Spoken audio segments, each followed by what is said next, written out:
24-cü dərsə xoş gəlmisiniz. Əminəm ki, bu dərs bir çox insanlara kömək eləyəcək. Bu dərs bir çox insanları oyadacaq. Pionerlər məktəbində mən çox vaxt dini eynəklərdən danışıram. Biz bu eynəkləri çıxartmalıyıq. Bu dərsdə söhbət təkcə din eynəklərindən getməyəcək. Bu dərsdə söhbət daha ciddi bir məsələdən gedəcək. İnsanlar həqiqəti görmək istəmirlər. Onlar mənim paylaşacağım məsələlər barədə həqiqəti görməkdən qorxurlar. Onlar bu məsələlər barədə dinləməkdən, onları qəbul eləməkdən qorxurlar. Niyə? Bunun nəticələrinə görə. Çünki əslində ilk imanlılar cəmiyyətində müqəddəs kitab yox idi. İmanlılar əllərində müqəddəs kitabla gəzmirdilər. İlk şagirdlər İsa ilə yaşayırdılar. İsa bugün yer üzündə deyil, lakin o öz müqəddəs ruhunu göndərmişdi. Mən bu haqda danışanda insanlar qorxurlar. Bizdə bugün olduğu kimi ilk imanlılar cəmiyyətində uzun illər boyu, əsrlər boyu müqəddəs kitab olmayıb. İmanlılar bu barədə eşidəndə qorxurlar. Çünki onlar müqəddəs ruhun nəyə qadir olduğunu bilmirlər. Bizi öyrədən, bizə rəhbərlik eləyən, bizə kömək eləyən yalnız müqəddəs ruhdur. Müqəddəs ruh İsa'nın şagirdlərinin dövründə etdiklərini bu gün də edə bilər. Bu gün əlimizdə müqəddəs kitabın olmasına çox xoşbəxtəm. Bu dərs sizə Allahın kəlamını anlamağa və onu düzgün tərzdə oxumağa kömək eləyəcək. Çünki bu dərsdə araşdıracağımız məsələ fəsillər və ayələrdir. Fəsillər və ayələr müqəddəs kitabı korlayıblar. Çünki bugün biz ayələri kontekstdən çıxarıb oxuyuruq. Biz körpələrin vəftizi, dillər və onda bir haqda danışacağıq. Fəsil və ayələr adlarını çəkdiyim bu mövzulara aid həqiqi təlimi məhv ediblər və saxta ilahiyyat yaradıblar. Buna aid sizə müxtəlif nümunələr göstərəcəyəm. Sizə bunu qəbul eləmək çətin olacaq, bilirəm. Amma bu dərsi siz bəyənəcəksiniz.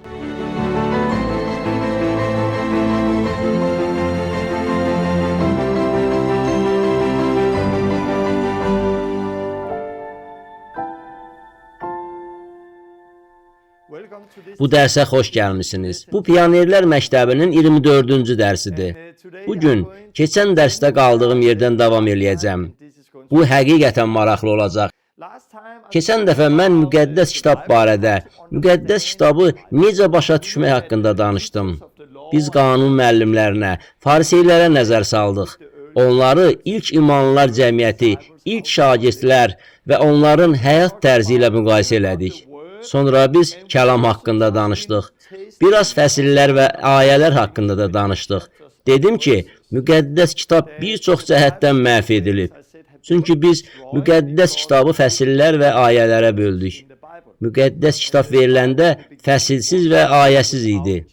Ayrı-ayrı kitablardan, məktublardan ibarət idi. Bir çox insanlar ötən dərsə aid mənə yazdılar. Həmin dərs onların xoşuna gəldi. İnsanların o dərslə bağlı müxtəlif suallar yarandı. Mən bu suallara baxıb sonra davam eləmək istəyirəm. Suallardan biri bu idi. Hansı müqəddəs kitab tərcüməsindən istifadə edirəm? Çünki bu sualı verən şəxs Kral Jamesin tərcüməsindən istifadə edir. O mənim hansı tərcümədən istifadə etdiyimi soruşur. Mən müqəddəs kitabın Danimarka dilinə tərcüməsini istifadə edirəm. Çünki mən Danimarkadanam. Danimarkalıyam və illər boyu müqəddəs kitabı Danimarka dilində oxumuşam. Sizə bunu demək istəyirəm. Siz özünüz də bunu çox aydın görəcəksiniz. Bu, əslində müqəddəs kitabın hansı tərcüməsindən istifadə etməyinizdən asılı deyil.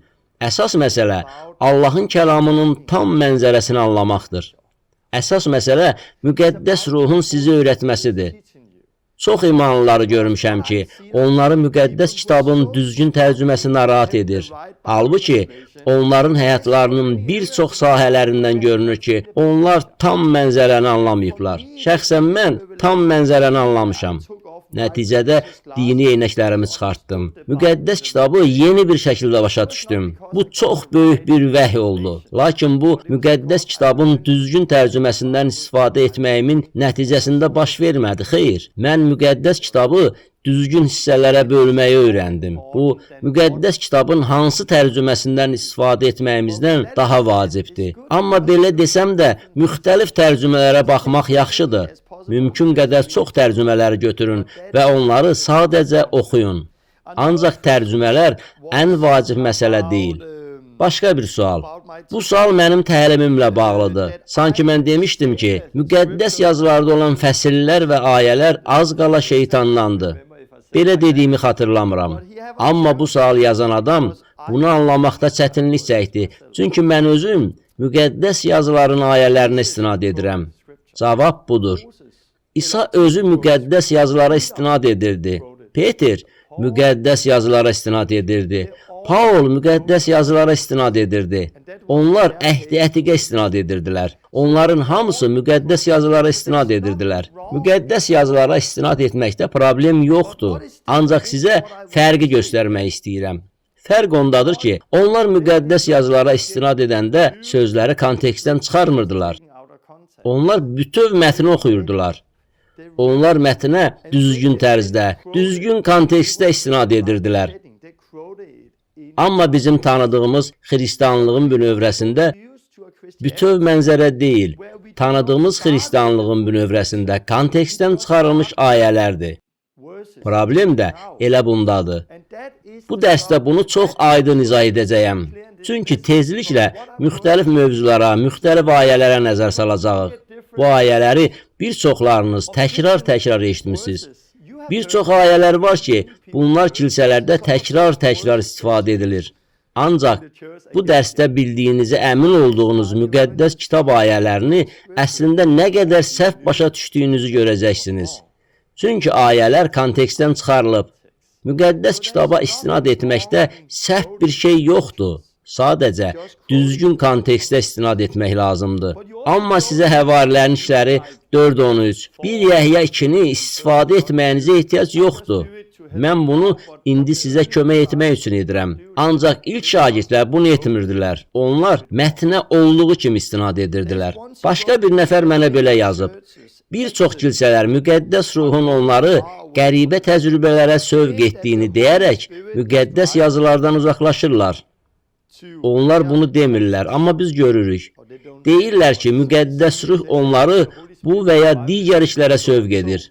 Bütün bunları Məsihdə azadlığın adı ilə edirlər. Halbuki müqəddəs kitab bizi bunlardan ehtiyatlı olmağımızı xəbərdar edir. Ağacı meyvələrindən tanıya bilərik. Bununla bağlı bir şey demək istəyirəm. Mənim təlimim, keçən dəfəki dərsim də bir çox insanı qızıqlandıracaq və bir çox insanı qızıqlandırır da. Mən deyəndə ki, ilk şagirdlərin indi bizdə olduğu kimi müqəddəs kitabı yox idi, insanlar çaşbaş qalırlar. Onlar bizim kimi əllərində müqəddəs kitab gəzdimirdilər. Onlarda müqəddəs kitab lüğəti yox idi. Onların müqəddəs kitab məktəbləri yox idi. Onların indi bizdə olduğu kimi təhsilləri yox idi. Uzun illər ərzində ilk məsihçilər bizdə bu gün olanlara malik deyildilər. Biz indi yüzlərlə il bundan öncə barədə danışırıq. Bugün bir çox insan üçün bu çətin bir məsələdir. Çünki biz müqəddəs ruhun nə qədər güclü olduğunu bilmirik. Biz müqəddəs ruhun işlərini bilmirik. Bir çoxları müqəddəs ruha malik olduqlarını düşünürlər. Əslində isə müqəddəs ruh onlarda yoxdur. Birazdan bu barədə ətraflı danışacağam. Öz həyatımdan bir misal. Mən 20 il əvvəl yenidən doğulanda, Allahı tanıyanda, ruhdan doğulanda müqəddəs ruh mənə öyrətməyə başladı və mən kəlamı sevdim. Mən kəlamı çox sevirəm. Amma mən elə bir kilsəyə gəlmişdim ki, orada, açığını desəm, o qədər də sağlam təlim yox idi. Mən daha çox və daha əsaslı təlim axtarmağa başladım. Bir gün mən digər ifratda olan qeyri-xarizmatik, tam diqqəti müqəddəs ruha yönəltməyən insanlarla tanış oldum. Bir çox sahələrdə onların dedikləri mənim xoşuma gəlirdi. Çünki bu daha dərin təlim idi. Uzun müddət buradakı insanları dinləməyə başladım. Bu ilk dəfə idi ki, əsl ətlə qidalanırdım. Bu mənim üçün çox faydalı bir qida idi. Mən həmin o insanların bəziləri ilə əlaqədə olmağa başladım.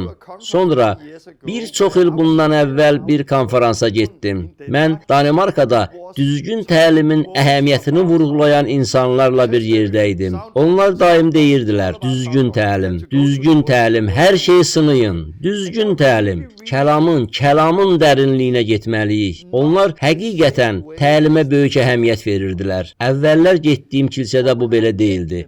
Amma bunlarla görüşəndə şoka düşdüm. Çünki mən düşünürdüm ki, bu düzgün təlimə əsaslanan adamlar Allahla açıq, düzgün həyat sürürlər. Ora gələndə isə ancaq onların çoxlu danışmaqlarını eşidirdim. Orada müqəddəs ruh işləmirdi. Şəfa yox idi. Cinlərdən azad etmək yox idi. Peyğəmbərlik yox idi. Orada müqəddəs ruhun olduğunu görmürdüm. Sanki müqəddəs ruhu kənar etmişdilər. Özləri isə təlim və yalnız danışmaqla məşğul idilər. Müqəddəs ruhun əvəzinə təlim, başqa gördüyüm bir şey, birliyin olmaması idi. Düzgün təlim keçən insanlar bir-biri ilə razılaşa bilmirdilər. Mən əvvəlcə düşünürdüm ki, onlar sadəcə oturub müqəddəs kitabı öyrənirlər. Sonra bu müqəddəs yazılarda birliyə gələcəklər. Çünki müqəddəs kitab belə deyir. Amma gördüm ki, belə deyil. Çox məyus oldum. Amma Allah məni istiqamətləndirirdi. Mənə müəyyən şeyləri öyrətməyə, gözlərimi açmağa davam edirdi. Pionerlər məktəbində mən bunları sizinlə bölüşmüşəm.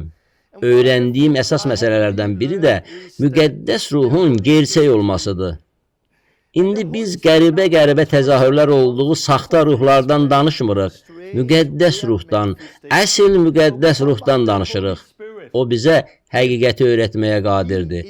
Müqəddəs ruh heç bir müqəddəs kitab məktəbinin, heç bir müqəddəs kitab kollecinin, heç bir təhsilin bizə verə bilmədiyi şeyləri bizə verə bilər. Müqəddəs ruh bunu edə bilər. İsa Yəhyə 16-da müqəddəs ruh haqqında danışarkən müqəddəs ruhdan danışır. Bunları özünüz də oxuya bilərsiniz. İsa bunu 7-ci ayədə deyir. Mən sizə həqiqəti söyləyirəm. Mənim getməyim sizin xeyrinizədir. Gəlin burada dayanaq. İsa 3 il şagirdləri ilə birlikdə olub, onlara yaxın olub, onlara şəxsən nə isə öyrədirdi. O 3 il onları öyrədirdi. Sonra isə onları bir yerə çağırıb dedi, mən sizə həqiqəti söyləyirəm. Heç İsa yalan danışıbmı? İsa heç vaxt yalan danışmayıb. Bəs niyə o, mən sizə həqiqəti söyləyirəm deyirdi? Çünki onun dediklərini başa düşmək şagirdlər üçün çox çətin idi. Həqiqət nədən ibarət idi? İsa'nın getməyi onlar üçün xeyirdir. Bu gün də yenidir. Mən sizə həqiqəti deyirəm. Sizə təkcə müqəddəs kitab məktəbi lazım deyil. Sizə yalnız müqəddəs kitab lazım deyil.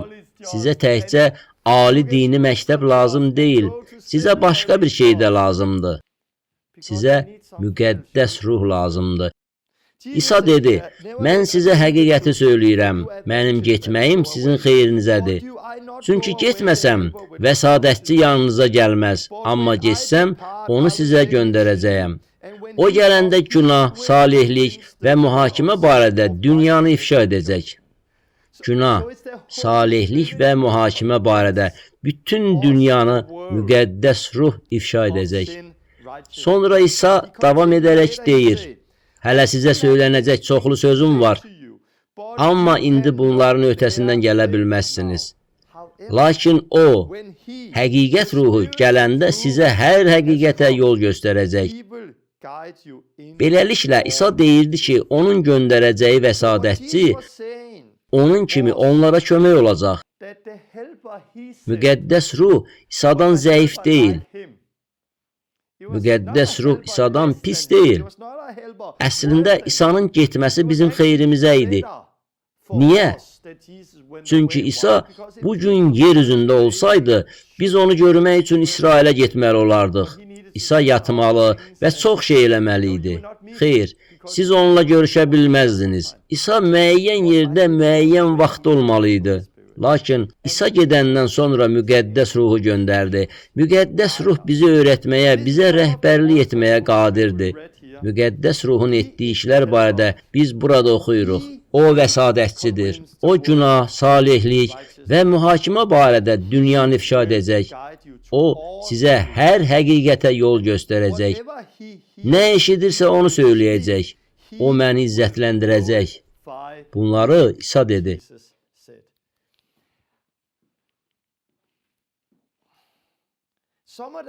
Mən ilk imanlılar cəmiyyəti haqqında danışanda, onların bizim kimi müqəddəs kitabı yox idi, deyirdim. Onların bizim kimi müqəddəs kitab məktəbləri yox idi.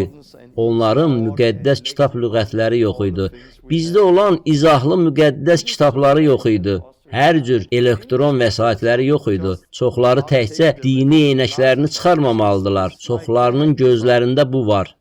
Onlar kördular. Çünki kör olmaq istəyirlər. Eşitmək istəmirlər. Dediklərini eşitmək istəmirəm, Torben. Eşitmək istəmirəm.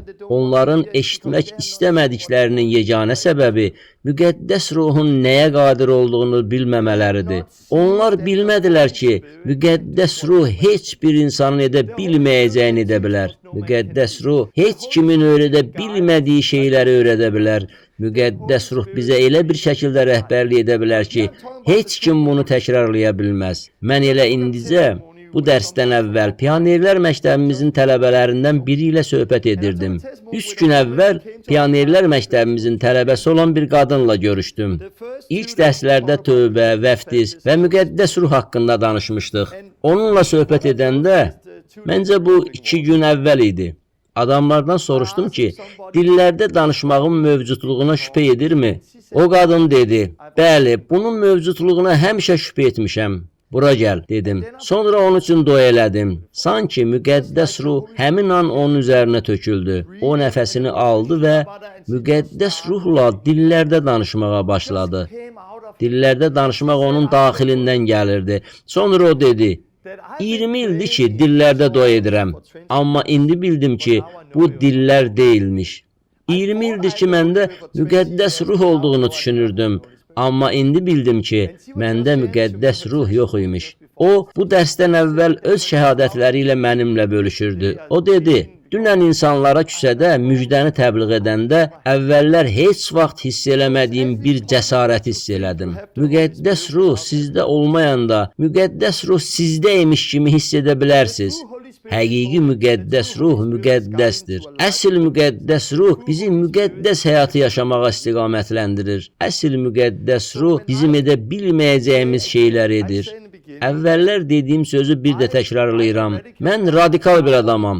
Mən radikal şagirdlik tərəfdarıyam. Mən yüksək səviyyədə olan müqəddəsliyin tərəfdarıyam. Bilirsiniz, mən müqəddəs ruhun gəldiyini necə gördüm? Yalnız təlim və təlim. Müqəddəs kitab məktəbi və müqəddəs kitab kollecinin təfərrüatına girməklə deyil. Mən müqəddəs kitab məktəbini bitirən insanların başında çoxlu bilik və yalnız bilik görmüşəm. Onlar öz çoxlu bilikləri ilə çox vaxt qürurlanırlar. Amma düzünü desəm, mən heç vaxt görməmişəm ki, müqəddəs kitab məktəbini bitirən insanlar müqəddəs, cəsarətli həyat yaşayırlar. İlk şagirdlərdə gördüyümüz həyatı onlar yaşamırlar. Niyə? Çünki bu məktəbdə müqəddəs ruh deyil, insan öyrədir. Yol göstərən müqəddəs ruh deyil, insandır. Mən kəlamı sevirəm. Kəlam Allahın bir hədiyyəsidir. Mən əhd-i cədidə heyranam. Xoşbəxtəm ki, o bizdə var. Çox gözəldir ki, o bizdə var. Amma biz təkcə kəlamdan asılı olmamalıyıq.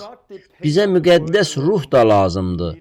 Bizə yol göstərmək üçün müqəddəs ruha ehtiyacımız var. İlk imanlılar cəmiyyətində Paulun yazdığı məktublar yox idi. Müqəddəs ruh onlara yol göstərirdi. Müqəddəs ruh bugün bizə kəlam vasitəsilə yol göstərdiyi kimi onlara yol göstərmirdi. Müqəddəs ruh başqa üsullarla onlara yol göstərirdi. Əhd-i ətiq vasitəsilə göstərirdi. Diqqət mərkəzində müqəddəs ruh olmalıdır. Biz iki ayaqla yeriməliyik. Ruh, kəlam. Ruh, kəlam. Biz ruhla başlayırıq, sonra kəlam. Ruh bizə yol göstərir, öyrədir və bizə kömək edir. Biz hər şeyin kəlamla uyğunluğunu yoxlamalıyıq. Ruh, kəlam. Əgər iki ayağımız varsa, Hər şey çox yaxşı olacaq. Bəli, islahat lazımdır. Kilsə quruluşuna gəldikdə, təlimə gəldikdə, müjdəyə gəldikdə, eləcə də müqəddəs kitabı başa düşməkdə ruha ehtiyac duymağımıza gəldikdə çox böyük islahatlara ehtiyacımız var. Bəli, əsl müqəddəs ruh insanları öyrədə bilər, onlara yol göstərə bilər, onları azad edə bilər. Ümid edirəm ki, bunu başa düşürsünüz. Tamam, davam etməzdən əvvəl suallardan biri müqəddəs kitabın hansı tərcümələrindən istifadə etməliyik idi? Kral James yaxud digər tərcümədən istifadə etməliyəm? Hansı tərcümədən istifadə etdiyinizdən daha vacib olan bir şey var. Bu da kitabda yazılanlardır. Özünü Allaha sınaqdan keçmiş, həqiqət kəlamını doğruluqla işlədən anlaçıq bir işçi kimi təqdim etməyə çalış. Bizə lazım olan şey budur. Həqiqət kəlamını doğruluqla işlədək. Bu nə deməkdir? Bilirəm ki, müxtəlif tərcümələri var. Amma həqiqət kəlamını doğruluqla işlətmək nə deməkdir? Kəlama ehtiyacımız var. Amma müqəddəs kitabın bir hissəsini oxuyanda onun kim tərəfindən yazıldığını, kimə ünvanlandığını bilməyimiz lazımdır. Mətni kontekstdə başa düşməliyik. Fəsillər və ayələrdə problemlər var. Bunlar kəlamı doğruluqla işlətməyə mane olur. Biz hansı əhd olduğumuzu nəzərə almalıyıq. Yeni əhd yoxsa köhnə əhd? Oxuduğumuz mətn qanunun dövrünə aid idimi? Oxuduğumuz sözlər kimə aiddir? Mətn çarmıxdan əvvəl yoxsa çarmıxdan sonra yazılıb? Biz kəlamı doğruluqla işlətməliyik. Amma bugün müqəddəs kitab telefon məlumat kitabına çevrilib.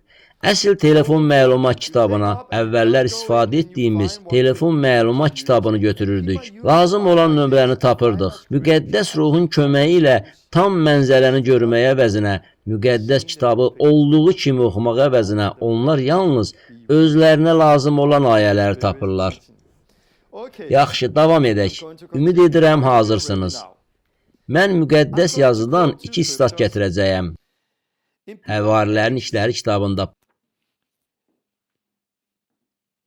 Paul və Sila zindanda olarkən müqəddəs ruh gəlib onları həbsdən azad elədi.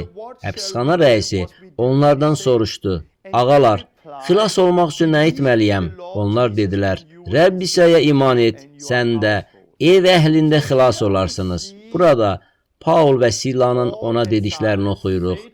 Rəbb İsa'ya iman et, sən də ev əhlində xilas olarsınız. İndi isə müqəddəs yazının başqa yerindən Qalatiyalılara məktubdan sitat gətirəcəyəm. Siz hamınız Məsih İsa'ya olan iman vasitəsilə Allahın övladlarısınız. Burada müqəddəs kitabdan 2 hissə var. İndi mən bu və ya digər ayələrin əsasında sizə belə deyəcəyəm. Vəftiz vacib deyil, əsas imandır. Xilas üçün əsas imandır, vəftiz vacib deyil. Əslində mən Qalatiyalılara məktubdan daha çox ayələr nümunə yetirə bilərəm. Məsələn, yad olan müjdəni vəz etməyin. Biz qanunla deyil, imanla salih sayılırıq. Ey dərrakəsiz Qalatiyalılar, sizi kim tilsimlədi? Və s. Bu müqəddəs kitab ayələrini, eləcə də Qalatiyalılara məktubdan ayələri istifadə edərək, mən indi belə deyəcəyəm. Vəftiz xilas üçün gərək deyil, vəftiz əməldir. Biz isə əməllərlə salih sayılmırıq, imanla salih sayılırıq. Biz imanla Allahın övladları oluruq. Vəftiz olunanlar deyil. Məsihə iman edənlər xilas olacaqlar. Çoxunuz heç vaxt başa düşməyəcəksiniz ki, indi dediklərim müqəddəs kitabın dəhşətli səhv şərhidir. Əslində, indi mən müqəddəs kitabı səhv şərh elədim. Mətni, ayələri kontekstdən çıxarıb, yanlış şərh elədim. Bu ayələri səhv şərh edərək dedim ki, xilas üçün iman lazımdır, vəftiz isə zəruri deyil. Bu, səhv şərhdir. Niyə? Diqqətlə baxsaq görəcəyik ki, əslində bu ayələrin mətni vəftizdən bəhs edir. Ayə belədir: Rəbb İsa'ya iman et, sən də ev əhlində xilas olarsınız. Mətn bununla bitmir. Növbəti ayə deyir: Sonra həm ona, həm də onun ev əhlinə Rəbbin kəlamını bildirdilər. Gecənin bu vədəsində baş mühafizəçi onları götürüb yaralarını yudu. Sonra həm özü, həm də ev əhli dərhal vəftiz oldu. Həvarilərin işləri 16:32. Ayə belədir: Rəbb İsa'ya iman et, sən də ev əhlində xilas olarsınız. Bu ayəyə istinad edərək xilas üçün vəftizin deyil, imanın əhəmiyyətini vurğulaya bilərəm. Amma konteksti oxuyanda görürsünüz ki, onlar kəlamı bildirdilər. Çünki insanlar nəyə inanmalı olduqlarını bilməlidirlər. Sonra onlar vəftiz olundular. Bu ayə ilə də vəziyyət eynidir. Mən indicə bir ayə götürdüm. Ona istinad elədim. Əslində isə bu ayə həqiqətin yarısını bildirir. Ayəyə belə istinad etməklə mən yalan söylədim. Siz hamınız Məsih İsa'ya olan iman vasitəsilə Allahın övladlarısınız. Fikir bununla bitmir. O iman vasitəsilə Allahın övladları olan kimlər haqqında danışır? Növbəti ayəni oxuyuruq. Çünki vəftizdə Məsihlə birləşən hamınız Məsihə bürünmüsünüz. Görürsünüz, bu nə qədər sadədir. Mən cəmi 2 ayə götürdüm. Bu 2 ayəyə əsaslanaraq mən yad müjdə təbliğ edə bilərəm. O müjdəni ki, vəftizin xilas üçün zəruri olmadığını deyir. Mən bunu deyəndə heç kim düşünmədi ki, bunda səhv bir şey var. Ancaq əvvəldən müqəddəs kitabı tam şəkildə bilsəniz, onu kitab-kitab oxusanız, konteksti bilsəniz, bu 2 ayənin təkcə imandan deyil, vəftizdən də bəhs etdiyini dərhal biləcəksiniz. Çünki iman ilə vəftiz birlikdədir. Qalatiyalılara məktubdan olan ayə deyir: Biz qanun altında deyilik. Paulun Qalatiyalılara qanuna tabi olmamaq haqda söylədiyi sözün vəftizlə heç bir əlaqəsi yox idi. Çünki Paulun məktubla müraciət etdiyi insanlar artıq vəftiz olunmuşdular. Onların hamısı imana gələndə vəftiz olundular. Ümid edirəm ki, bunu görürsünüz. Bu, bir çox nümunədən biridir. Bugün internetə girib, vəftiz lazımdırmı? Dillər hər kəs üçündürmü? Siz həmişə ayələrə belə istinad edən məqalələrə rast gələcəksiniz. Bu, Allahın kəlamı kimi görünür, amma belə deyil. Bu, həqiqətin yarısıdır. Bir çox hallarda bu yalandır. Niyə? Çünki tam mətni oxumaq əvəzinə ayə kontekstdən çıxarılır. Başqa bir nümunə. Körpələrin vəftizi. Katolik ölkəsində, Lüteran ölkəsində yaşamayanlar körpələrin vəftizi haqqında çox şey bilmirlər. Ancaq burada bizim üçün bu böyük məsələdir. Bir neçə gün əvvəl bunu post kutumuzda gördüm. Lüteran kilsəsindəndir. Mən Lüteran kilsəsinin üzvü deyiləm. Ancaq yenə də bunu 2-3 aydan bir alıram. Bu vəftiz olunacaq körpədir. Vəftiz haqqında yeni başlanğıc deyilir. Ayəni oxuyuruq. İsa dedi: Uşaqları buraxın, qoy mənim yanıma gəlsinlər, onlara mane olmayın. Çünki səmavi padşahlıq belələrinə məxsusdur. Belə. Körpələrin vəftizi. Gəlin bunu araşdıraq. Kilsədə körpələri necə vəftiz edirlər? Körpələrin vəftizi zamanı nə deyirlər? Lüteran kilsəsində 3 ayəni oxuyurlar. Mən bu 3 ayəni oxuyacağam. Birincisi, Markın müjdəsindən İsa'nın vəftiz olunduğu haqqındadır. Sonra Mark ondan oxudular ki, İsa dedi: Uşaqları buraxın, qoy mənim yanıma gəlsinlər, onlara mane olmayın. Sonra onlar Matta 28, 18-20-dən İsa'nın tapşırığını oxuyurlar. Sonra isə körpələri ata, oğul və müqəddəs ruhun adı ilə vəftiz edirlər. Onlar nə edirlər? Onlar ayələrə istinad edirdilər. Amma onların etdikləri kimi müqəddəs kitabdan ayələrə istinad etmək olmaz. Birincisi, Markın müjdəsində söhbət İsa'nın vəftizindən gedir. Matta 28-də vəftizdən bəhs edilir.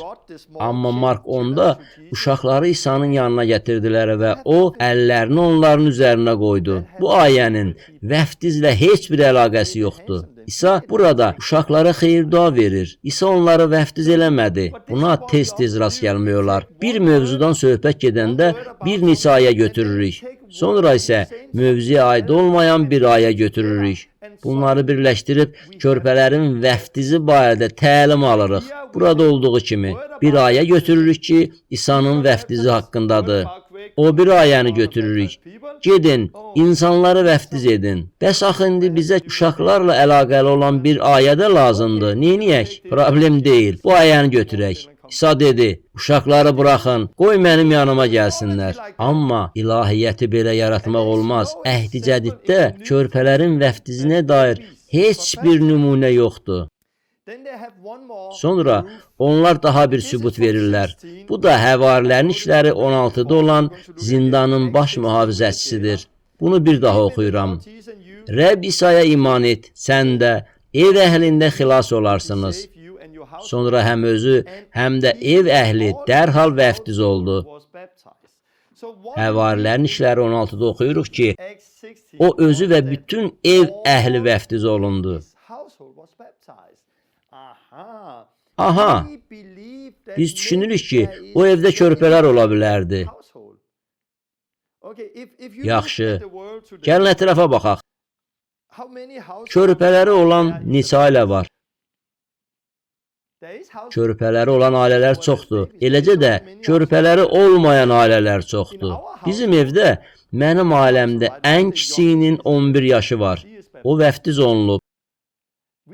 Bizim evlərdə körpə yoxdur. Başqa ailədə də körpə yoxdur. Digər ailədə isə körpə var. Amma düşündüyümüz, ümid etdiyimiz bir şeyin üzərində ilahiyyət qura bilmərik. Dəqiq bildiyimiz həqiqət üzərində qurmalıyıq. Amma yenə də mətni diqqətlə oxusaq, görəcəyik ki, orada körpələr yox idi. Niyə? Ayədə yazılıb, həm özü, həm də ev əhli dərhal vəftiz oldu. Beləliklə, ev əhli deyiləndə onların arasında bir körpənin də olduğu ehtimal olunur. Amma mətnə diqqətlə baxaq. Həm ona, həm də onun ev əhlinə Rəbbin kəlamını bildirdilər. Daha sonra oxuyuruq. Allaha iman etdiklərinə görə o və bütün ev əhli şad oldular. Beləliklə, birinci dəfə ev əhli arasında körpə varsa, ikinci dəfə ev əhli deyiləndə körpə varsa, onda burada da ev əhli deyiləndə orada körpə olmalıdır. Nə vaxt görmüsünüz ki, Rəbbin kəlamını körpəyə bildirsinlər? İmana gələn körpənin şad olduğunu heç görmüsünüz? Ev əhlinin arasında bir körpə olsaydı, onda Rəbbin kəlamı ev əhlinə deyiləndə də körpə kəlamı dinləməli idi. Amma etdiklərinə görə bütün ev əhli şad olanda da körpə onlarla birgə iman etdiyinə görə şad idi. Lüteran kilsəsində bir çox vəftiz mərasimində olmuşam. Lakin hələ görməmişəm ki, bir kahin durub körpəyə Rəbbin kəlamını vəz eləsin. Körpənin iman etdiyinə görə şad olduğunu görməmişəm. Burada sevinç yoxdur. Burada dillərdə danışmaq da yoxdur. Burada körpənin həyatı dəyişmir. Niyə? Çünki körpələri vəftiz etmək düzgün deyil. Ancaq həqiqəti görmədiyimiz daha bir böyük məsələ var. Bu, İsa'nın böyük tapşırığıdır. Burada da problem var. İsa dedi, gedin, bütün millətləri mənim şagirdim edin. Onları ata, oğul və müqəddəs ruh adı ilə vəftiz edin. Burada ata, oğul və müqəddəs ruh adı ilə oxuyuruq. Bir ayəni dəfələrlə eşitməyimizə görə onu digər ayələrdən daha böyük həqiqət hesab etməməliyik. Bu da bizim problemimizdir. Çünki istinad etməyi çox sevdiyimiz ayələr var. Biz bu ayələri dəfələrlə eşitmişik. Onları təkrar eşitmişik. Nəticədə bu ayələr bizi kör edir. Biz həmin ayənin həqiqət olduğunu düşünürük. Amma tək ayəni oxumaq olmaz. Biz konteksti başa düşməliyik. Biz mətni araşdırmalıyıq. Ata, oğul və müqəddəs ruh adı ilə vəftiz məsələsi haqda biz nə görürük? Görürük ki, İlk əsrlər heç kim ata, oğul və müqəddəs ruh adı ilə vəftiz edilməyib. Həmişə İsa Məsihin adı ilə İsa Məsihə vəftiz olub. Bir ayə ata, oğul və müqəddəs ruh adı ilə vəftiz yazır. Bir çox ayələr isə Həvarilərin İşləri 2:38, İsa Məsihin adı ilə vəftiz, Həvarilərin İşləri 8:12, Filiplə İsa Məsihin adı ilə vəftiz, Həvarilərin İşləri 8:16, Rəbb İsa'nın adı ilə vəftiz, Həvarilərin İşləri 10:48, İsa'nın adı ilə vəftiz, Həvarilərin İşləri 19:5, Rəbb İsa'nın adı ilə vəftiz, Həvarilərin İşləri 22:16, Rəbb İsa'nın adı ilə vəftiz. Beləliklə, Həvarilərin İşləri 2, Filiplə Həvarilərin İşləri 8, Peter Kornelinin evində, Paul Efesdə, Həvarilərin İşləri 19, Paulun özü Həvarilərin İşləri 22, ata, oğul və müqəddəs ruh adı ilə bir dəfə də vəftiz olmayıb. Məktublar da bunu təsdiqləyir. Romalılara 6:3, Məsih ilə birləşmək üçün vəftiz. Qalatiyalılara 3:27, vəftizdə Məsihlə birləşmək. Beləliklə biz nə görürük? Hər bir kəs Məsihlə birləşmək üçün vəftiz olunurdu. Demirəm ki, indi hamı yenidən vəftiz olunmalıdır. Allah bizim istifadə etdiyimiz sözlərdən daha böyükdür. Amma düzgün olan Məsihlə birləşmək üçün vəftizdir. Necə ki, biz cinləri qovanda demirik, ata, oğul, müqəddəs ruh adı ilə çıx. Ata, oğul və müqəddəs ruh adı nədir? Müqəddəs ruh adı nədir? Ata, oğul və müqəddəs ruh adları deyil. Burada yalnız bir ad var. Bu kimin adıdır? Bu İsa Məsihin adıdır. Bu ad bütün adlardan üstündür. Xilas edən İsa'dır. Biz ata qarşısında tövbə edirik. Oğulla birləşmək üçün vəftiz olunuruq. Müqəddəs ruhu qəbul edirik. Pionerlər məktəbinin vəftizə aid dərsində bu barədə ətraflı danışmışam. Ancaq mən bu barədə indi danışıram. Çünki bu fəsillər və ayələrlə bağlı problemin bir nümunəsidir. Çox vaxt biz bütün mətni oxumuruq. Biz sadəcə ayrı-ayrı ayələri seçib götürürük. Sonra sevimli ayələrimizi təkrar dinləyirik. Sonra biz bunları dəfələrlə eşitdiyimizə görə bunları yaxşı anladığımız zənn edirik. Sonra da bunun həqiqət olduğunu düşünürük. Amma bu həqiqət deyil.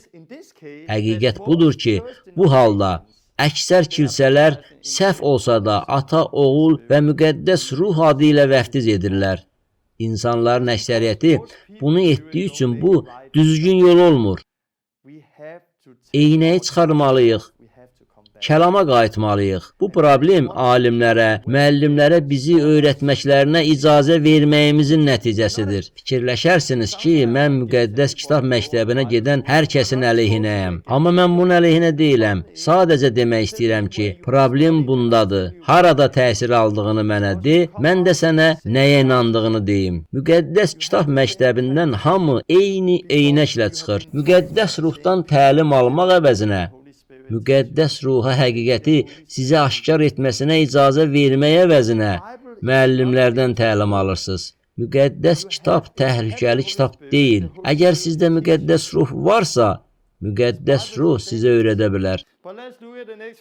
İndi isə gəlin xilas və vəftizə nəzər salaq. Həvarilərin İşləri 2:37. Peter vəz edirdi.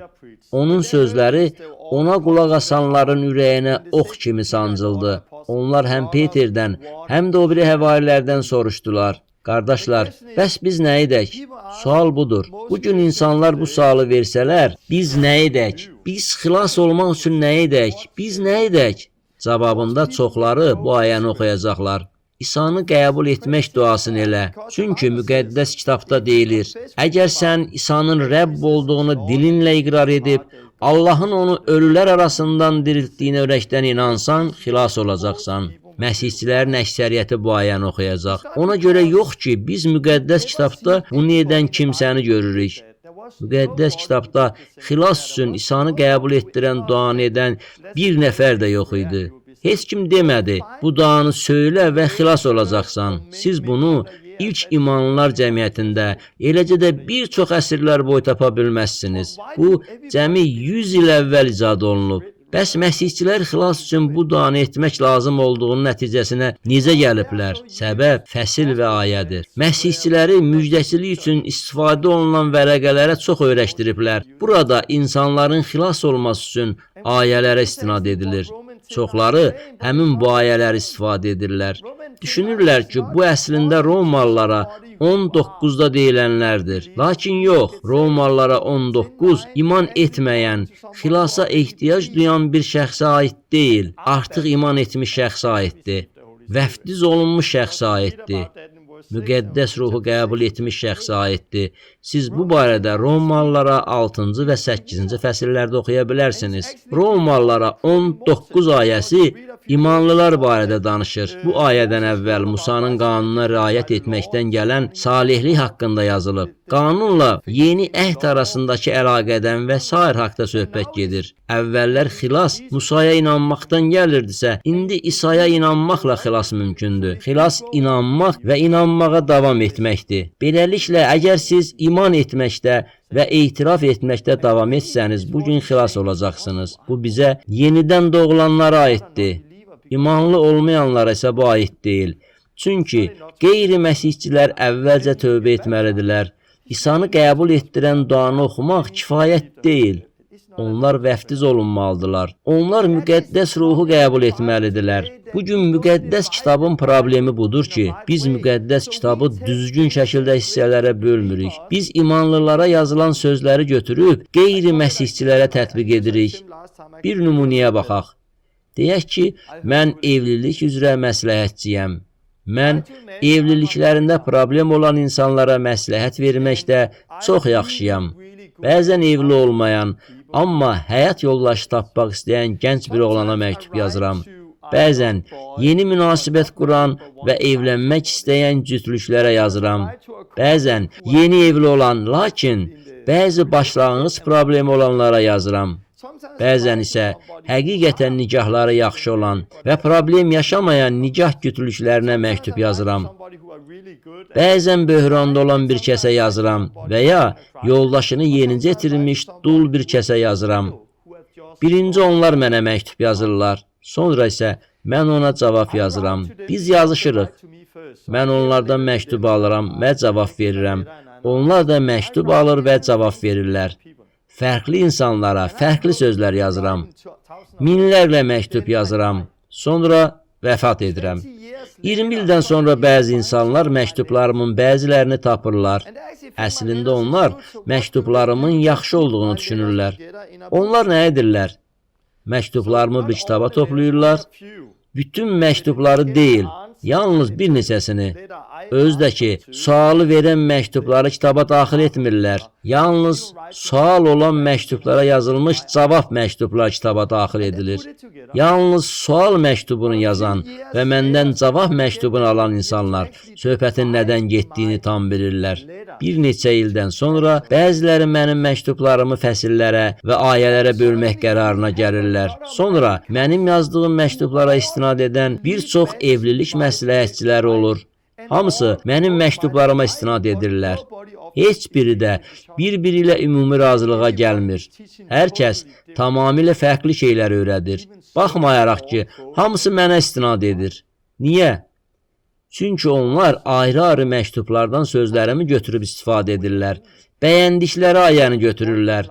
Bəyənmədiklərinə fikir vermirlər. Hər ayəni kontekstdən çıxarırlar. Nəticədə onlar mənə istinad edərək demək istədikləri hər bir sözə dəstək tapa bilərlər. Amma evlənmə fikrində olan bir gəncə dediklərim 15 il nikahda olan cütlüklərə dediklərimlə eyni deyil. Yenicə evlənmiş birinə dediklərim arvadını yenicə itirmiş dul kişiyə deyəcəklərimlə eyni deyil.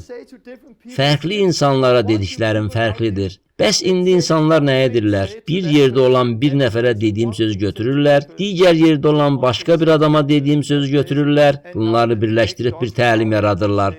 Sonra da deyirlər ki, Torben bunu öyrədirdi. Amma öyrətdiyim şey bu deyildi. Bu, müqəddəs kitabın problemidir. Biz bunu demişik. Biz kitabları bir yerə yığdıq. Bu yaxşıdır. Ancaq sonra onu fəsil və ayələrə böldük. İndi isə daha bütöv mənzərəni görmədən öyrədirik. Bu sahədə islahat olmalıdır. Biz qayıdıb yenidən bütöv mənzərəni görməliyik. Pionerlər məktəbində bunu etməyə çalışdım. Bəli, mən ayələrdən istifadə edirdim. Lakin Pionerlər məktəbinin məqsədi sizə Allahla yaşamaq öyrətmək idi. Müqəddəs ruh sizi öyrədib sizə kömək etsin. Məqsəd sizi Məsihə yaxınlaşdırmaqdır. Müqəddəs ruh gəlib sizə o həyatı versin. Siz bütöv mənzərəni görəsiz. Dini eynəkləri çıxarasınız. Başa düşə biləsiz. Xilas olmaq üçün Romalılara 19 ayəsinə istinad edən hər kəs müqəddəs kitabı anlamır. İlk imanlılar cəmiyyətində bir nəfər belə İsa'nı qəbul etmə duasını etdirmirdi. Kəlamda bunu tapa bilməzsiniz. Lakin insanlar hələ də Romalılara 19-a istinad etməyə davam edirlər. Çünki həqiqəti görmək istəmirlər. Onlar kör olmaq istəyirlər. Bilirəm ki, sizi qızıqlandırıram. Adamlar xilas olmaq üçün nə etməliyik sualını verəndə nə deməliyik? Peterin sözləri ilə cavab verməliyik. Onlar sual verdilər. Peter cavab verdi. Bu sualı eşidəndə biz də həmin cavabı verməliyik. Bu suala başqa kitabdan bir ayə ilə cavab verməməliyik. Peterin cavabı belə idi. Tövbə edin, hamınız İsa Məsihin adı ilə vəftiz olun. Onda günahlarınız bağışlanacaq və bəxşiş olaraq müqəddəs ruh alacaqsınız. Bu çox aydındır. Amma sonra adamlar deyirlər, Torben, sən vəftiz barədə həddən çox danışırsan. Güya vəftiz xilasın bir hissəsidir. Vəftiz olunmadan şagird kimi yaşaya bilməzsiniz və s. Bəli, mən bunu deyirəm. Niyə? Çünki müqəddəs kitab bu barədə çox aydın yazır. Yox, Torben. Çünki və sonra deyirlər, o ayələr məşhur deyil.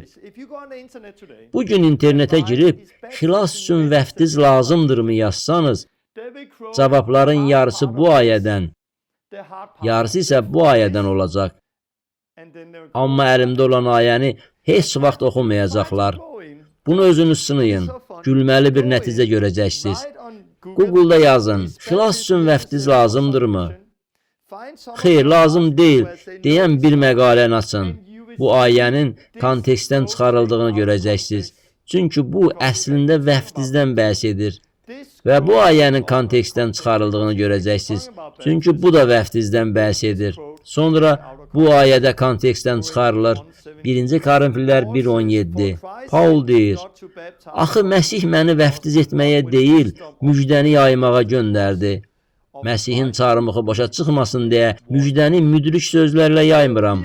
Görürsən, Torben, bu ayəyə bax. Məsih məni vəftiz etməyə göndərməyib. Bunu Paul deyir. Məsih məni vəftiz etmək üçün yox, çarmıxı təbliğ etmək, Məsihi təbliğ etmək üçün göndərib. Amma Paulun dediyi bu deyil. Paul vəftiz etmirəm demir. Mətni kontekstdə oxumaq lazımdır. Əsasən bu ayələrə özünü çox ağıllı sayan insanlar istinad edirlər və deyirlər, bizim təlim düzdür. Mətni özünüz oxumağa çalışın. Burada yazılanlar məktublaşmanın bir hissəsidir. Paul imanlılar cəmiyyətində parçalanmadan danışır. Bəziləri deyir ki, mən Apollonun ardıcılıyam, Kefanın ardıcılıyam deyir, Paulun ardıcılıyam deyir, Məsihin ardıcılıyam deyir. Məgər Məsih bölünübmü? Siz kimin adı ilə vəftiz olundunuz? Paulun adı ilə? Kimin adı ilə vəftiz olunmuşdunuz? Xeyr, siz Məsihin adı ilə vəftiz olundunuz. Beləliklə, orada söhbət onların kimin adı ilə və kim tərəfindən vəftiz olunduqlarından gedir. Onlar bunu müzakirə etdilər. Sonra Paul deyir, mübahisəni dayandırın. Məsih məni vəftiz etməyə deyil, müjdəni yaymağa göndərdi.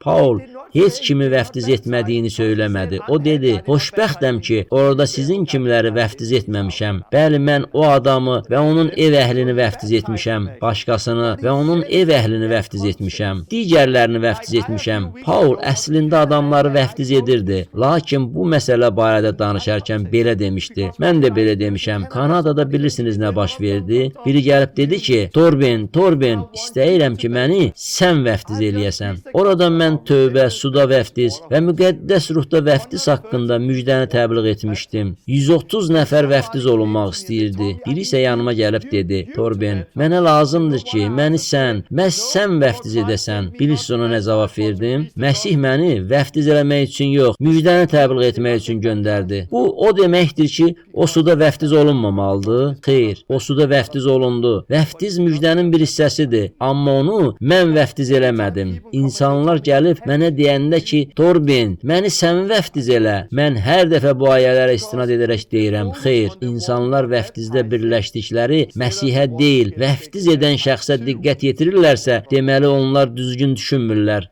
İsa heç kəsi vəftiz etməmişdi. Yəhyanın müjdəsində oxuyursunuz ki, Məsih özü vəftiz etmirdi. Onun şagirdləri vəftiz edirdilər. Vəftizçi Yəhya vəftiz edirdi, amma İsa vəftiz etmirdi. İsa'nın şagirdləri vəftiz edirdilər. Səbəbini isə mən artıq başa düşürəm. İnsanlar deyirlər, səni kim vəftiz edib? Aha, məni isə İsa özü vəftiz elədi. Paul barədə də eyni sözləri deyirlər. Səni kim vəftiz elədi? Məni Kefa vəftiz elədi. Məni Apollo vəftiz elədi. Məni isə Paul özü vəftiz elədi. Mən də Paul kimi edirəm. İnsanlar məni yüksək tutanda onları vəftiz eləmirəm. Əvvəllər mən insanları çox vəftiz edirdim. 2 gün əvvəl burada İsa mərkəzində 10 nəfər vəftiz olundu. Mən onların heç birini vəftiz eləmədim. Niyə? Çünki mənim vəftiz etməyimə ehtiyac yoxdur. Əsas odur ki, onlar vəftiz olunsunlar. İnsanlar nə edirlər? İnsanlar Allahın kəlamında olan aydın deyilənləri götürüb kənara qoyurlar. Dini eynəkləri çıxarıb bütün kitabı olduğu kimi oxusanız, sizə hər şey aydın olacaq. Bütün İncili oxuyun. Kitabı düzgün hissələrə bölüb oxuyun. Yəni, Matta, Mark, Luka, Yəhyanın müjdələrində İsa'nın adı ilə heç kim vəftiz olunmayıb. Orada heç kim vəftiz olunmayıb. Niyə? Çünki biz müqəddəs kitabı, Allahın kəlamını düzgün hissələrə bölməliyik. Müjdələrdə yazılanlar çarmıxdan əvvəl baş verib. Müjdələrdə heç kim İsa'nın adı ilə vəftiz olunmayıb. Çarmıxdakı quldur vəftiz olunmadı. Niyə? Çünki hələ vəftiz yox idi. Bu hələ əhdiyyətlik dövrü idi. Lakin çarmıxdan sonra Həvarilərin İşləri kitabında hamı vəftiz olundu. Müqəddəs kitabda suda vəftizin mənasına nəzər salsaq, hər şey çox aydın olacaq. Suda vəftiz nə üçündür? Həvarilərin İşləri 2:38-də günahlarınızın bağışlanması üçün. Həvarilərin İşləri 22:16 günahların yuyulması. Romalılara 6 sən ölürsən və Məsihlə yaşayırsan. Günah üçün ölürsən. Titə məktub 3:5 sən yenidən doğularaq yuyulursan. Kolosellilərə 2:11 Məsihlə dəfn olunursuz və dirilirsiniz. Qalatiyalılara 2:20 Məsihlə birlikdə çarmıxa çəkilirsiniz. Qalatiyalılara 3:27 Məsihi geyinirsiniz. 1. Peter vəftiz sizi xilas edir. Vəftizin xilasın bir hissəsi olduğunu göstərən çox aydın sübutlar var. Bu barədə daha çox bilmək istəyirsinizsə, Pionerlər Məktəbinin vəftizə aid bir dərsi olub. Bəs bu gün insanlar nə edirlər? Aydın yazılanları kənara qoyub deyirlər, xeyr.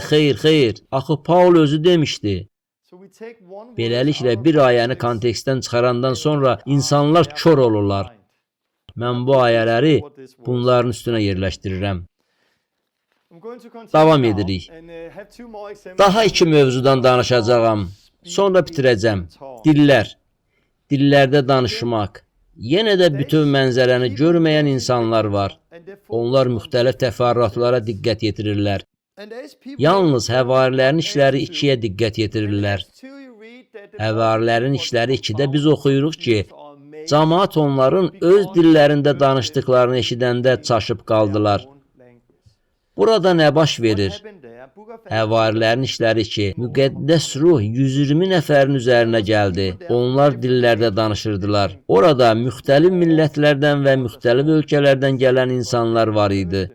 Hamısı öz dillərində danışdıqlarını eşidəndə hər şeyi başa düşdülər. Mən bu dərsləri keçəndə bəzən dillərdə belə dua edirəm. Bir çox başqaları da belə dua edirlər. Bəzi insanlar isə deyirlər, bu dillər deyil, bu səhvdir. Xeyr, dillər başa düşülməlidir.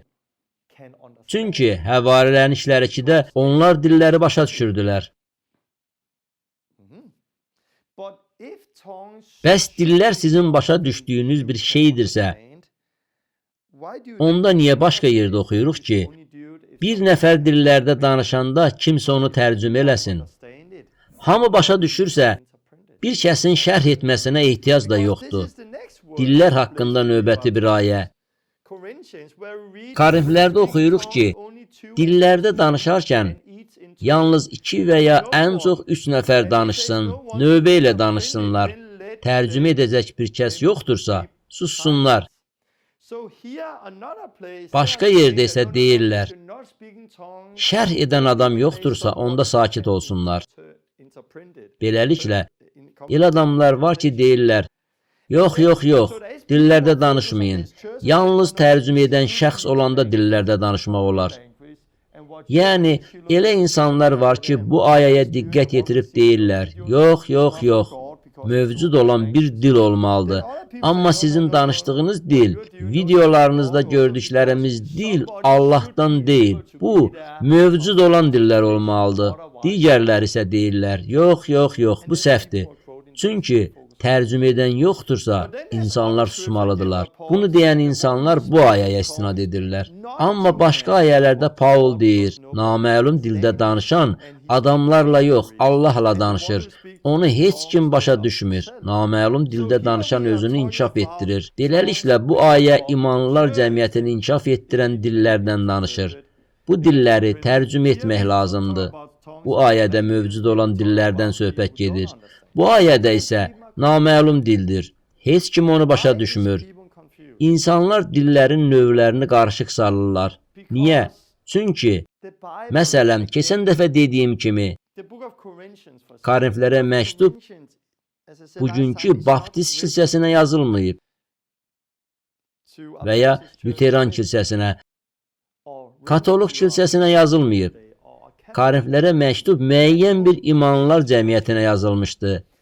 Korint imanlılar cəmiyyətində bugün çoxlarında olmayan bir şey var idi. Bugünkü imanlıların Korintdəki imanlılarla başlanğıc nöqtəsi eyni olmadığından müqəddəs kitabı başa düşmürlər. Kitabda hazırlar. Korintlərə məktub müxtəlif dilləri başa düşən imanlılara yazılmışdı. Burada söhbət dillərin növlərindən gedir. Korintlərə 12:10-da dillərin müxtəlif növlərini görəcəksiniz. Burada 3 fərqli dil növündən söhbət gedir. Daha sadə desək, 4 növ dil var. Dillər sadəcə dillər deməkdir. Mən indi bir dildə danışıram. Dillərdə danışıram. Bu ayədə onların danışdığı dili hamı başa düşürdü. Onlar bu dili öyrənib danışmırdılar. Bu ayə isə dillərin fərqli növündən yazır. Bu dildə danışan çox yüksək səslə sözünü deyir. Belə bir toplantıda olsanız və kimsə uca səslə dillərdən danışandan sonra gözləyin. Çünki kimsə bunu tərcümə edəcək. Bu ayə isə özümüzü inkişaf etdirən şəxsi dillərdən danışır. Bu, hər bir kəs üçündür. İnanıram ki, Pentikos günü bayramında onlar şəxsi dillərdən danışır və hamı onları başa düşdü. Gəlin izah edim. Fərqli dillərin olduğunu bilməyəndə bu ayələrin arasında aza bilərsiniz. İnsanlar müqəddəs ruhla vəftiz olunanda, ruhu qəbul etdikdə ruh onları doldurur və onlar dillərdə danışırlar. Bir görüşə gələndə də belə olur. Bəzən kimsə naməlum dildə uca səslə danışır. Bundan sonra kimsə onu tərcümə etməlidir. Mən bunu öz təcrübəmdə görmüşəm. Bir dəfə mən bir oğlanın danışdığı dili tərcümə etmişdim. Nəticədə hamı inkişaf etdi. Bu növ dil isə insanların başa düşdüyü bir dildir. Sizə başqa bir güclü şəhadət danışım. Yarım il əvvəl mən alış-verişə getdim. Dükandan çıxanda bir oğlanın yaxınlaşdığını gördüm. Hiss elədim ki, o şeytanpərəstdir. Onun pişik gözləri formasında olan kontakt linzaları var idi. O başdan ayağa dək tamamilə qara geyinmişdi. Barmağında 666 döyməsi, bədənində şeytan işarəsi olan müxtəlif simvollar var idi.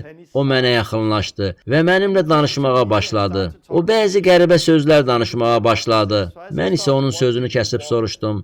Sənə nə lazımdır? Mənə elə gəlir ki, o pul diləyirdi. Ona görə də onun sözünü kəsdim. Mən məsihçiyəm. Gəl sənin üçün dua eləyim. Əllərimi onun üstünə qoyub sadəcə dua elədim. Sadəcə o cinə əmr etdim ki, çıx, İsa'nın adı ilə. Nə isə onu tərk elədi. O çoxlu öskürürdü. Birdən nə isə ondan çıxdı. Ancaq sonra başqa bir şey oldu. Birdən əllərimi onun üzərinə qoyub dillərdə dua etmək istəyini hiss elədim. Əllərimi onun üstünə qoydum. Bu, adətən danışdığım dillər deyildi. Gördüm ki, başqa cür dillərdə dua edirəm. Necə oldusa bu fərqli idi. Mən sadəcə dillərdə ona nə isə deyirdim. Mən onunla danışan kimi onun gözləri böyüdü. Sanki gözləri ilə Allahı görməyə başladı. O geri çəkilib dedi, hardan bilirsən? Dedim, nə? Dilimizi hardan bilirsən? Bu dili hardan öyrənmisən? Dedim, nə? Onun dediklərini başa düşmürdüm. Sonra o dedi, qardaşım və mən uşaq olanda sirli dil yaratdıq. Bunu yalnız mən və o başa düşürdük. Bu dildə danışan yeganə insan biz idik. Sən isə indicə mənə bizim dildə Allah haqqında danışdın. Bu dili hardan öyrənmisən? Mən oradan gedəndə o dayanıb göyə baxır, Allaha səcdə edirdi. Bu əla idi. O gün yaşadıklarım məncə ilk imanlılar cəmiyyəti üçün normal bir şey idi. Onlar dillərin müxtəlif növlərinin olduğunu təcrübədə yaşayırdılar. Tərcümə ediləcək dillər şəxsi dillər, insanlara başa düşdükləri dillər, insanların başa düşdükləri dillər, onlar dillərin müxtəlif növlərinin olduğunu bildikləri üçün bu ayələrdə yazılanların mənası var idi. Paul hamının dillərdə danışmadığını deyəndə, o hər kəs üçün nəzərdə tutulan şəxsi dillərdən danışmırdı. Paul dillərin elə bir növündən danışır ki, biz onu istədiyimiz zaman çıxıb danışa bilmərik. Bunu bizdə edən müqəddəs ruhdur. Problem ondadır ki, müqəddəs kitab tövbə etmiş, vəftiz olunmuş, müqəddəs ruhu qəbul etmiş, əhnamlar haqqında artıq bilən və onların necə işlədiyini bilən möminlərə yazılmışdı. Onlar bunları artıq bilirdilər. Onlar müqəddəs kitabda yazılanları yaşayırdılar. Bugün isə tövbə etməyən, vəftiz olunmayan, müqəddəs ruhu almayan, hələ də müqəddəs kitabı öyrənən insanlar var.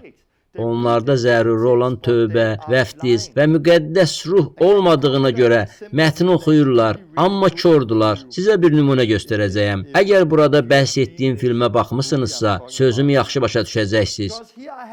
Bu bir film haqqındadır. Bunun hansı filmdən olduğunu tapmağınızı istəyirəm. Əmin deyiləm, amma düşünürəm ki, çoxunuz bu filmə baxmısınız. Hansı film olduğunu tapmağa çalışın. Bu filmdə bir serial qatil bir kişinin arvadını və əşyasını öldürür. Onun oğlu fiziki qüsurlu qalır. Sonra bu oğlan qaçırılır. Atası əqli qüsurlu bir qadının köməyi ilə oğlunu minlərlə kilometr yolda izləyir. Bilirsiniz hansı filmdir? Yenidən oxuyaq. Bir serial qatil bir kişinin arvadını öldürür. Bunu təsəvvür etməyə çalışın. Bir kişinin arvadı bir serial qatil tərəfindən öldürülür. Sonra onun oğlu qüsurlu olur. Daha sonra bu oğlanı oğurlayırlar. Əqli qüsurlu bir qadının köməyi ilə oğlanın atası minlərlə kilometr qət edərək oğlunu axtarır. Bilirsiniz bu hansı filmdir? İndi deyəcəyəm. Hazırsınız? Bu cizgi filmi Nemo'nun axtarışında adlanır. İndi sizə həmin mətni bir daha oxuyaq. Bir serial qatil bir kişinin arvadını və əşyasını öldürür. Başlanğıçda bir balıq bu atanın arvadıdır. Onun oğlu fiziki cəhətdən əlil olur. Nemo'nun üzgəci zədəlidir, yaxşı üzə bilmir. Daha sonra onun oğlunu qaçırırlar, Sidneyə aparırlar. Ata isə əqli qüsurlu Doren adlı bir balığın köməyi ilə qaçıran şəxsi minlərlə kilometr yolda təqib etməli olur. Yaxşı, burada nə baş verir? Mətni bir daha oxuyanda bu filmə baxanların ağlında təsəvvürlər yaranır. Mətni ilk dəfə oxuyanda bəlkə də bir qatil təsəvvür edirdiniz. Qatil bir kişinin arvadını belə öldürür. Oğlan qaçırıldı sözlərini eşidəndə avtomobilə qoyulub uzaqlaşan oğlanı təsəvvür edirdiniz. Fiziki qüsurlu olan oğlan, əli arabasında oturan bir oğlanı təsəvvür edirdiniz. Mətni oxusanız da mətni başa düşmədiniz. Amma bu şəkili görəndə baxdığınız filmi xatırladınız. Sonra eyni mətni yenidən oxuyanda artıq mətn sizin üçün tamamilə başqa məna kəsb edir. Bu müqəddəs kitabla da eynidir. Sizə yenidən doğulmaq lazımdır. Sizə müqəddəs ruh lazımdır. Sizə gedib bu həyatı yaşamaq lazımdır. Gedin və xəstələrə şəfa verin, cinləri qovun, insanları Məsihə gətirin. Lazım olanı edin. Çünki lazım olan edəndə, müqəddəs ruhun rəhbərliyi ilə həyatı yaşayanda, müqəddəs kitab sizin üçün canlanır. Sizə yeni məna açılır. Pionerlər məktəbində mən məhz bunu etməyə çalışıram. Gəlin bir neçə dəqiqə daha vaxt ayırıb onda bir haqqında danışaq. Təxminən 10 dəqiqə ərzində. Onda bir haqqında danışmağımın səbəbi odur ki, çoxları məndən soruşur. Torben, xahiş edirəm, onda bir haqqında danış. Buna görə də mən bununla dərsi bitirəcəm. Bəlkə siz bu ayəni bilirsiniz. Bu xüsusilə illər əvvəl olduğum kilsədə təkrar oxunan bir ayədir. Siz böyük lənətə düçar oldunuz, çünki bütün millət, hamınız məndən oğurlayırsınız. Bütün onda birlərinizi ambara gətirin ki, məbədimdə ərzaq olsun. Malaki 3:12. Bir çox illər əvvəl getdiyim kilsədə bu ayə təkrar oxunurdu. Hər bazar günü olmasa da, bir çox kilsələrdə, bəzi bazar günlərində kilsənin saytında bu ayəni oxuyursunuz. Söhbət gəlirinizin 10%-ni kilsəyə verməkdən gedir. Söhbət verməkdən gedir. Bütün onda birlərinizi ambara gətirin. Ambar isə kilsədir. Bu ayə çoxları üçün çox müqəddəs bir ayədir. Bu ayəyə dəfələrlə istinad edilir. Amma başqa məsələlərdə olduğu kimi ayə təhrif olunur. Bütün gəlirlərinizin 10%-ni yerli kilsəyə gətirin. Söyləmək əslində kəlamı təhrif etməkdir. Ayəni kontekstdən çıxarmaq deməkdir. Çünki bu ayədə söhbət 10%-i yerli kilsəyə gətirməkdən getmir. Söhbət ambara gətirilən onda birdən gedir. Onda bir nədir? Onda bir 100-dən 10 hissə deyil. İndi biz bu barədə daha ətraflı danışacağıq. Amma əvvəlcə bir söz deyim. Adamlar var ki, etiraz edəcəklər. Ay Torben, axı onda birin verilməsi haqqında oxuduğum bu ayə yeganə deyil. Hətta İsa da onda bir barədə danışırdı. Biz İsa'ya itaət etməliyik. Sonra insanlar Luka 11-dən sitat gətirirlər. Burada İsa fariseylərlə danışır. İsa deyir, vay halınıza, ey ilahiyyatçılar və fariseylər, ikizlülər. Çünki siz nanə, şüyüd və zirənin onda birini verirsiniz, lakin qanunun daha vacib işlərini, ədaləti, mərhəməti və imanı atırsınız. Matta 23:23. İsa dindarları, fariseyləri məzəmmət edir. Çünki onlar onda biri versələr də lazım olana, Allahın məhəbbətinə diqqət yetirmirlər. Sonra İsa deyir, amma onda biri verməklə yanaşı, bunları da yerinə yetirməliydiniz. Bu iki ayələrdən aydın görürük. Onda birin əhdi cədidin də dövrünə aid olduğu görünə bilər. Çünki İsa bunu demişdi. Amma gəlin diqqətlə baxaq. Birincisi, İsa burada bu sözləri sizə demir. Mənə demir. İsa bunu yəhudilərə deyir. Həmin yəhudilər onda biri verməli idilər. Onlar ədviyyatın onda birini verirdilər. İsa onlara dedi ki, onlar bunu davam etdirməlidirlər. Niyə? Çünki onda bir heç vaxt pulunuzun, qazancınızın 10% olmayıb ki, siz onu yerli kilsəyə verməlisiniz. Onda bir heç vaxt 10% olmayıb. O dövrdə onda bir böyük bir vergi sistemi olub. Çünki burada söhbət əslində vergilərdən gedir. Siz vergi ödəməlisiniz. Vergini ölkəyə verməlisiniz. Vergi vermirsinizsə, Allahdan uğurlayırsınız. İsa o yəhudilərə dedi ki, onlar vergi ödəməlidirlər. Mən də eləcə, bugün Danimarkada vergi ödəyirəm. Ümidvaram ki, siz də yaşadığınız ölkədə vergi ödəyirsiniz. Əgər siz və mən vergi ödəməsək, bu Allaha qarət eləmək kimi bir şeydir. Çünki bu sistem Allah tərəfindən qoyulub. Mən vergi ödəməliyəm. Vergi əslində onda birdir. Daha da aydınlaşdırmaq üçün belə deyəcəyəm. Onda bir heç vaxt 10% olmayıb. Onda bir böyük bir sistemdir. Qaydalardır. Bunu etməlisiniz. Bunu etməməlisiniz. Onda bir haqqında başqa yerdə belə oxuyuruq. Əgər bir nəfər öz onda bir hissəsini geri satın almaq istəsə, qoy qiymətinə 1/5-ni əlavə edərək ödəsin. Levlilərə 27:31. Əminəm ki, bu ayəni siz dəfələrlə oxumusunuz. Bu ayəni çoxları bilir. Amma bu ayəni kilsədə heç vaxt oxumurlar. Əgər bir nəfər öz onda bir hissəsini geri satın almaq istəsə, qoy qiymətinə 1/5-ni əlavə edərək ödəsin. Növbəti oxuyacağım ayəni də əminəm ki, kilsələrdə heç oxumurlar. Allahınız Rəbbin qarşısında öz isminə məskən seçdiyi yerdə yeyin. Kilsədə oxunmur. Qanunun təkrarı 14:23. Bir ayədə deyir, 1/5-ni əlavə elə. Başqa ayədə isə 1/5 özünüz yeyin yazılıb. Daha bir ayə var. Burada belə oxuyuruq. Hər 3 ilin sonunda, 3-cü ildə bitən bütün məhsulunuzun 1/5 hissəsini çıxarıb şəhərlərinizdə toplayın.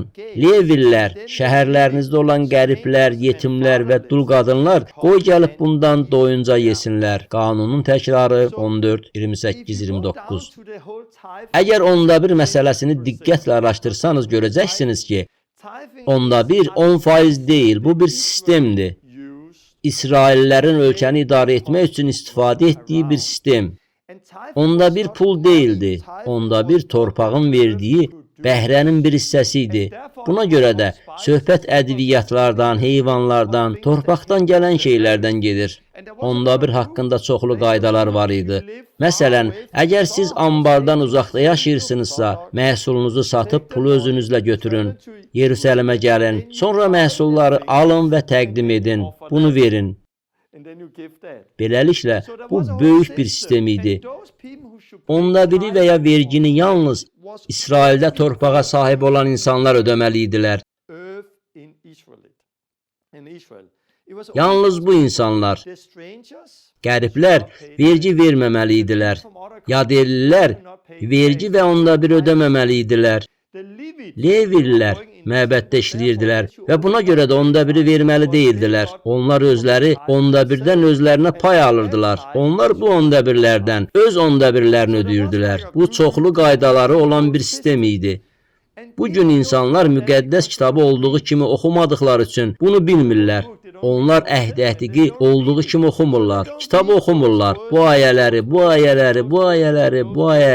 özləri oxumurlar. 1/5-in bütün sistemi haqqında da heç nə oxumurlar. Sonra isə bizə sərf edən ayəni götürürük. Çünki kilsəmizə 10%-in gəlməsini istəyirik. Sonra bu ayədən istifadə edirik. Bugün həddini aşaraq bu sözləri deyən insanlar da var. Kilsəyə 10% ödəməsən, Allahı qarət edirsən. Heç bir quldur Allahın padşahlığına girməyəcək. Bir toplantıda bunu özüm eşitmişəm. Bu əslində Allahın müqəddəs yazılarının pis şəkildə səhv istifadəsidir. Hesab edirəm ki, 1/5 məsələsini belə təqdim edən əksər pastor və liderlər əslində səhv etdiklərini bilirlər, lakin onların pula ehtiyacları var.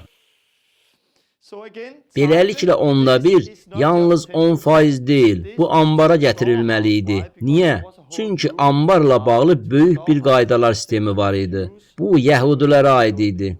Bu yalnız İsraildə torpağa sahib olan insanlara aid idi. Buna görə də İsa oradakı yəhudilərə dedi ki, onlar da 1/5 versinlər. 1/5-ə aid qaydaların bəziləri bunlardır. Onda bir onlar üçündür. Bu yaxşı sistemdir. Lakin onda bir mənə və sənə aid deyil. Amma sən yəhudisənsə və İsraildə torpaq sahibisənsə, onda vergi ödəməlisən. Bu belədir. Əlbəttə, İbranilərə məktubda onda bir aid başqa ayələr də var. Məsələn, İbrahim bir dəfə döyüşlərdə əldə etdiyi qənimətlərdən kahin Melkisedekə onda bir verdi. Lakin bu onda bir haqqında təlim deyil. Burada sadəcə olaraq deyir ki, o padşah olub. Həmin padşaha onda bir verilməli idi. Burada da oxuyursunuz ki, bəzən onda bir 23% olub, bəzən isə 33% olub. Bu onların padşahının olub-olmamasından asılı idi. Bu böyük bir sistem idi. Bugün isə bizim bir padşahımız var. O padşah da İsa'dır. İsa bizim padşahımızdır. İsa deyir ki, biz ona nə verməliyik? Həyatımızı verməliyik. Hər şeyi. Matta 19-da var. Dövləti çox olan bir gənc İsa'dan soruşmuşdu. Mən nə edim? İsa ona qanun və onun ürəyi haqqında söylədi. Onun ürəyində bir problem var idi. İsa ona dedi, əgər kamil olmaq istəyirsənsə, get, əmlakını sat və yoxsullara payla. Onda göylərdə xəzinən olacaq. Sonra qayıt, mənim ardımca gəl. İsa belə dedi. Çünki bu adamın problemi var idi. O var dövləti sevirdi. Bugün kilsələrdə onda biri verən bir çox insan var ki, onların ürəklərində problem var. 10% verirlər. 90%-ni isə özləri üçün saxlayırlar və hər şeyin yaxşı olduğunu düşünürlər. Nə qədər verməliyik? Məncə biz hər şeyi verməliyik. Mən demirəm ki, hamı var dövlətini satıb yoxsullara paylamalıdır. Amma əgər siz vəfdizdə Məsihlə birləşmisinizsə, əgər Məsihlə ölmüşüksə, həyatımızda olan hər şey Məsihə məxsusdur. Hər şey ona məxsusdur. Düşünürəm ki, bizdə belə münasibət olmalıdır. Ey Allah, Rəbb İsa, nə etməyimi istəyirsən? Bəzən İsa adamlara deyirdi, əmlakını sat və yoxsullara payla, mənim ardımca gəl. Bəzən isə belə demirdi. Bəzən insanlar verirlər. Allah sevinclə verəni sevir. Vermək yaxşıdır. Mən kilsədə onda bir verənlərin əleyhinə deyiləm. Demirəm ki, bu günahdır. Vermək yaxşıdır. Amma bunu götürüb qanuna çevirməyimiz problemdir. Belə etməlisən, elə etməlisən, bunu etməlisən və s. İsa sənə nəyi deyirsə, onu da ver. Sən nə barədə vermə deyirsə, vermə. Allaha itaət elə. Hər şey ona məxsusdur. Bu onda bir haqqında cavab idi. Ümid edirəm ki, bu sizə faydalı oldu. Həmçinin, Sonuncu Reformasiya adlı kitabımda onda bir haqqında bir fəsil var, oxuya bilərsiniz. İndi dərsi bitirəcəyəm. Beləliklə, adamlardan nə isə almaq və ya müqəddəs kitabda olmayan bir təlim yaratmaq üçün ayələrdən sui-istifadə barədə bəzi nümunələrlə bölüşdüm. Nə edə bilərik? Sadəcə bu barədə xəbərdar olmalıyıq. Bilməliyik ki, oxuduqlarımız haradan gəlir. Dediklərimi etməyə çalışın. İnternetdə axtarış edərək yazın. Xilas üçün vəftiz lazımdırmı? Oradakı məqalələrdə bu cavabı görəcəksiniz. Yox. Görəcəksiniz ki, bu ayələrə istinad edirlər. Bu ayəni və bu ayəni görəcəksiniz. Bu ayələri görəcəksiniz. Buna görə də bunu bilin. Adamlar vəz edəndə, siz vəzləri dinləyəndə xəbərdar olun. Həmin ayələrin kontekstinə fikir verin və düşünün. Əslində müqəddəs kitab bunu deyirmi? Yaxşı olar internetdə elə bir müqəddəs kitab tapın ki, hər kitabın əvvəlində onun təsviri verilsin.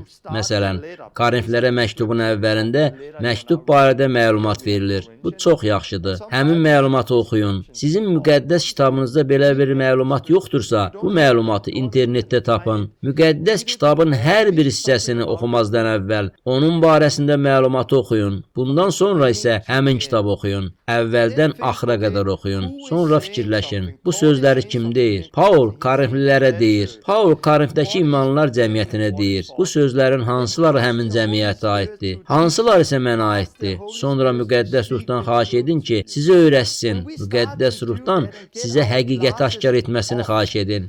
Bunu etməyə başlayanda biz eynəyimizi çıxarırıq və böyük mənzərəni görürük. Yalnız fəsillərə, yalnız ayələrə yox, böyük mənzərəyə baxın. Bu həyatı yaşayın. Onda hər şey dəyişəcək. Pionerlər məktəbində mən elə bunu etməyə çalışıram.